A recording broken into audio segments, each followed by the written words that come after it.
না না জাফর মির্জা না জাফর মির্জা হয় না।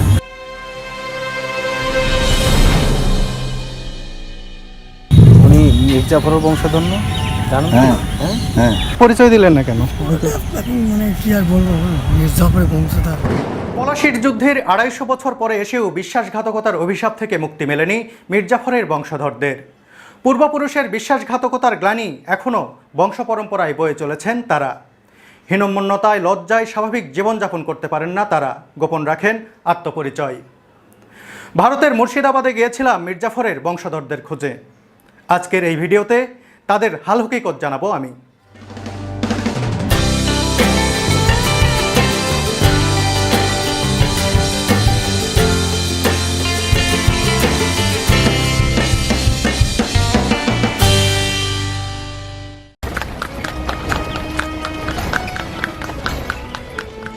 টকবগিয়ে ঘোড়ার গাড়িতে ছুটে চলেছি ঐতিহাসিক শহর মুর্শিদাবাদের পথে পথে।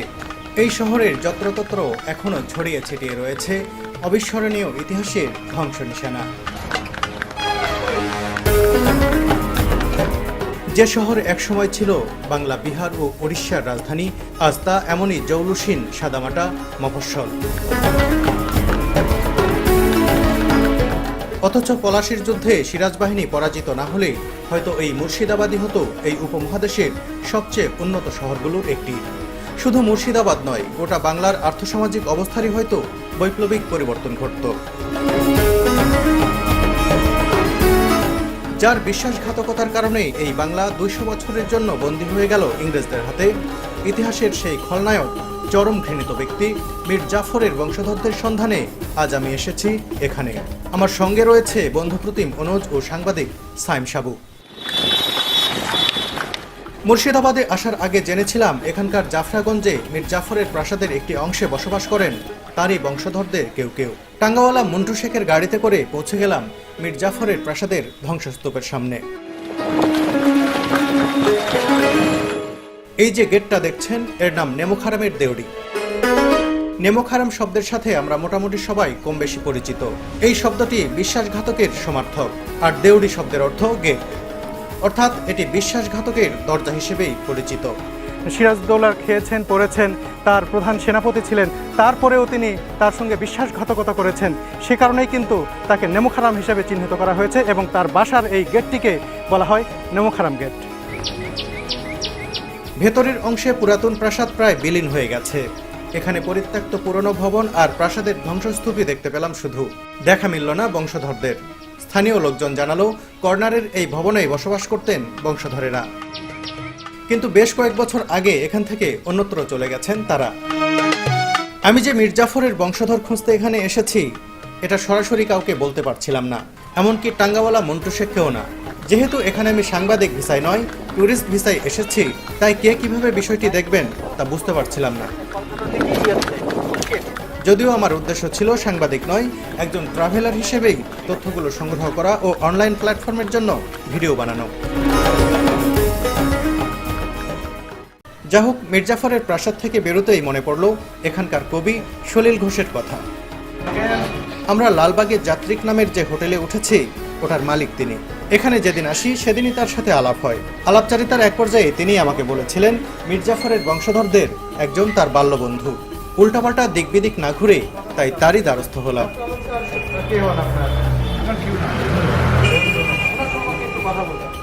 কবি সলিল ঘোষ জানালেন তার বন্ধু জাফর আলম মির্জা মীর জাফরের অষ্টম বংশধর।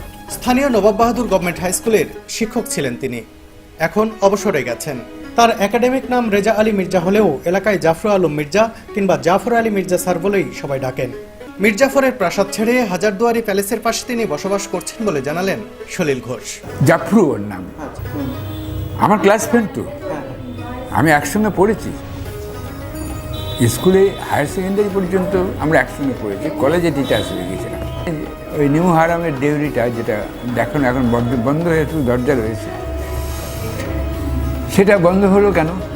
ওর ভিতরে লোক ঢুকতো আর গাল দিত যে এরা নিউ হারাম, এরা বেইমান, এদের পূর্বপুরুষ এই বেইমানি করে গেছে, দেশকে স্বাধীন পরাধীন করে গেছে। হ্যাঁ, এই যে গালাগালিগুলি এটা ওরা সহ্য করতে পারত না, না পেরে ওরা চলে এসে এখানে বাড়ি করেছে। জাফর আলম মির্জার বাসার লোকেশন বলে দিলেন তিনি। তার কাছে গিয়ে সলিল ঘোষ নিজের রেফারেন্স দিতে বললেন।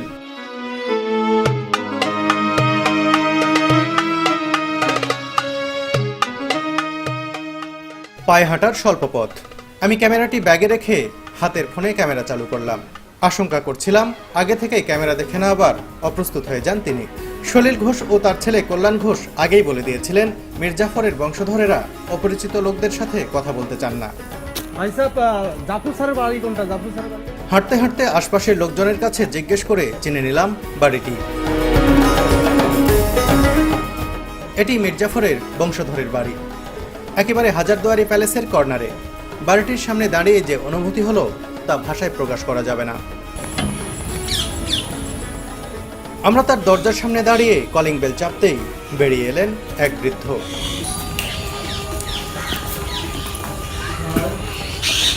আসসালামু আলাইকুম স্যার। স্যার আমি কি আপনার সঙ্গে কথা বলছি? আপনি জাফর আলম স্যার? হ্যাঁ, জাফর আলম স্যার। কোথায় আসছেন আপনি? আমি বাংলাদেশ থেকে আসছি। ও বাংলাদেশ থেকে কাজ করা করবেন? জাফর আলম স্যারের সাথে। জাফর আলম? হ্যাঁ। সালাম থেকে আসা একটা লোক এখানে আসে। কী পারপাসে? উনি কী করেন? আমরা না না, উনি কী করেন? কি বলে টিচার? না না, জাফর আলম দিচ্ছেন না স্যার। জাফর আলম মির্জা স্যার। না না, জাফর আলম মির্জা। না জাফর আলম মির্জা হয় না। আপনার নাম কি? আমার নাম তো বাংলা লেখা আছে, রোগালি খান। একেবারে নিশ্চিত হয়ে এসেছিলাম এই বাসায়, কিন্তু আমরা বাংলাদেশ থেকে এসেছি জানার পর দাবি করলেন তিনি জাফর আলম মির্জা নন। এমনভাবে তিনি নিজের পরিচয় অস্বীকার করলেন, তার কাছে কবি সলিল ঘোষের রেফারেন্স দেওয়ারও সুযোগ পেলাম না। কবি সলিল ঘোষ আগেই জানিয়েছিলেন এখানে পাশাপাশি একই নামে দুজন বসবাস করেন।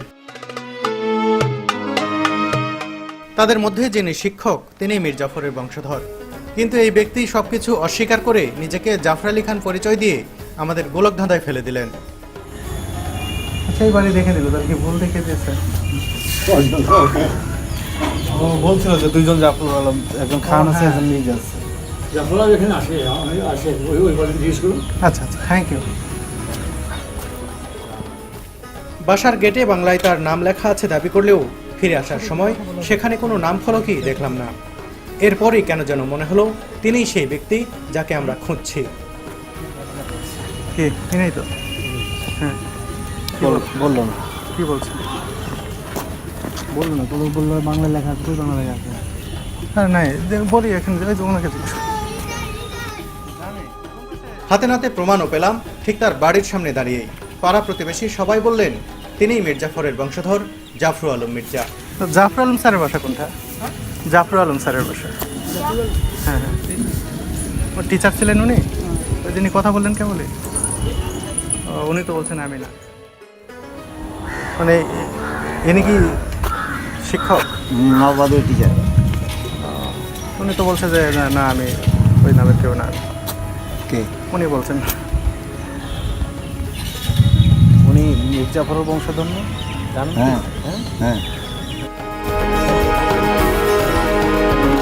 সেখান থেকে বেরিয়ে হাজারদুয়ারি প্যালেসের পেছনে এসে আবারও দেখা হলো টাঙ্গাওয়ালা মন্টু শেখের সঙ্গে। বিষয়টি নিয়ে এবার খোলাখুলি কথা বললাম তার সাথে। জাফর স্যারকে চেনেন? হ্যাঁ, জাফর স্যারের বাসা কোথায়? এই তো ভিতরে।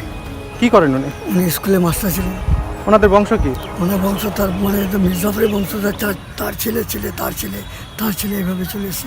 কিন্তু ওনারা আমরা গেলাম এক ভালো না ব্যবহার ভালো, ব্যবহার ভালো, কিন্তু পরিচয় তো দিল না। না পরিচয় ওনার এক দাদা আছে আলিমাম, তারপরে আছে মানে বাবু, তারপরে হাসান। মাস্টার। ওরা কি পরিচয় দিলেন না কেন? এখন মানে কি আর বলবো, মির্জাফরের বংশধর, এখন না দিলে কিছু করার আছে। ওনার বাসায় আমরা গেলাম, আমি বললাম যে স্যার আপনি কি এই কিনা? বলছে না আমি কোনো শিক্ষক না, এই নাম আমার না। না না, আমি শিক্ষক। এবং উনিই তো সেটা তো নাকি ইংলিশ মিডিয়ামের মাস্টার। মাস্টার, তাহলে উনি পরিচয় গোপন করেন এরকম? কী করে বলবো ভাই, কিছু বলো না। বুঝে গেলাম মীর জাফরের বংশধররা সেই বিশ্বাসঘাতকতার গ্লানি এখনো বহন করছেন। এ কারণে নিজেদের পরিচয় লুকিয়ে রাখতেই পছন্দ করেন তারা।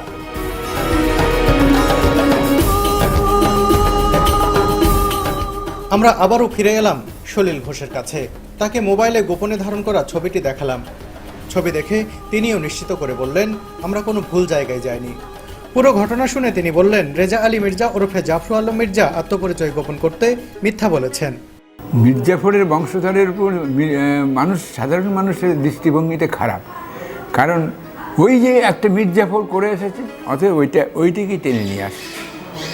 এই লোকটা ভালো, এই লোকটা কিছু করতে পারে, সেটা ঠিক আছে, কিন্তু তবুও এটা মির্জাফরের বংশধর। উনি তো নিজেকে মানে কথা বলতে চাইলেন না এবং অস্বীকার করলেন নিজেকে, এটা কেন করলেন? কি না ফ্যামিলি বলে অস্বীকার করলেন? না না, আমি ওই ব্যক্তি না, কিন্তু আশপাশে সবাই বলছেন উনি। হ্যাঁ, তাহলে উনি মানে মিথ্যা কথা বলেছেন। কলঙ্ক থেকে বাঁচতে মীর জাফরকে নির্দোষ উল্লেখ করে কয়েক বছর আগে জাফর আলম একটি বই লিখেছিলেন বলেও জানালেন সলিল ঘোষ।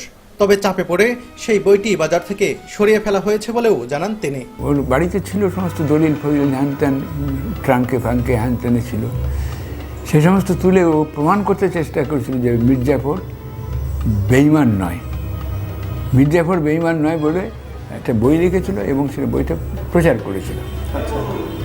ওই বইটা পড়ে একটা বেশ হিপারকেশন হয়েছিল। আনন্দবাজার পত্রিকা থেকে সাংবাদিক এসেছিল, সে আমার কাছে হাজির। আমি বললাম যে দেখুন, আমার তো ওর সঙ্গে ডিটাচ হয়ে গেছে, ও তো এখন ওইখান থেকে এসে ওইখানে থাকে, তো ওইখানে আপনি খবর নেন। ওরা ওখানে গেল, ওদের সাংবাদিকদের প্রশ্নে জর্জরিত হয়ে গেল, বলতে পারতো না, সমস্ত প্রশ্নের জবাব দিতে পারতো না। তখন আমার কাছে এসে একদিন হাজির, আমার কাছে এসে হাজির এসে বললো যে ভাই সলিল, আমাকে একটু বাঁচা। কেন? তুই আনন্দবাজারে একটু লেখ যে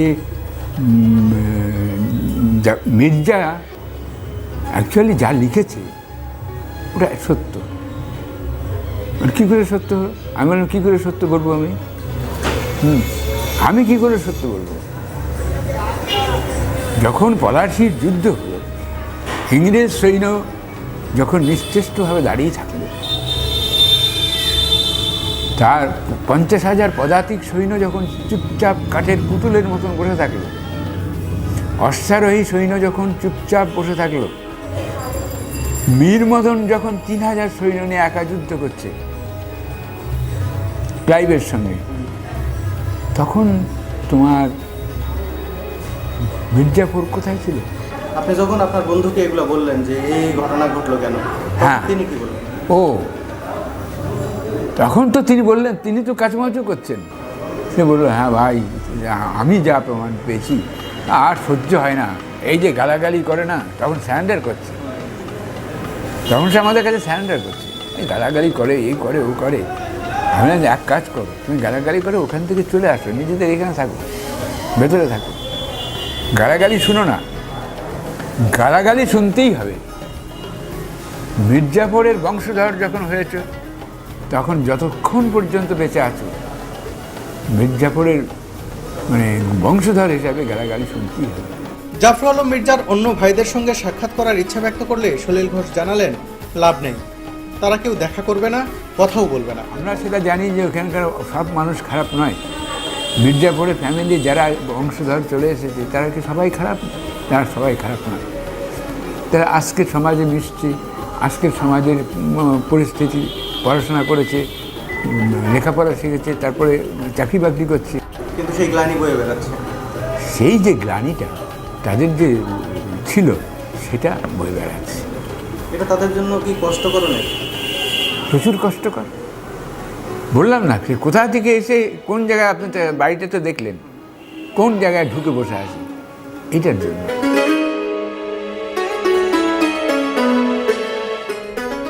আমার মুর্শিদাবাদে আসার প্রধান উদ্দেশ্যই ছিল মির্জাফরের বংশধরদের খুঁজে বের করে তাদের সবশেষ অবস্থা জানা। ভেবেছিলাম হয়তো কিছুই পাবো না, এরপরও যেটুকু পেলাম তাই আমার কাছে অনেক। এখান থেকেই চরম একটি উপলব্ধি সঞ্চয় করলাম। বিশ্বাসঘাতকতার অভিশাপ বড়ই ভয়ানক, যা শুধু বিশ্বাসঘাতককেই ধ্বংস করে না, পরবর্তী বংশধরকেও বয়ে বেড়াতে হয় আজীবন।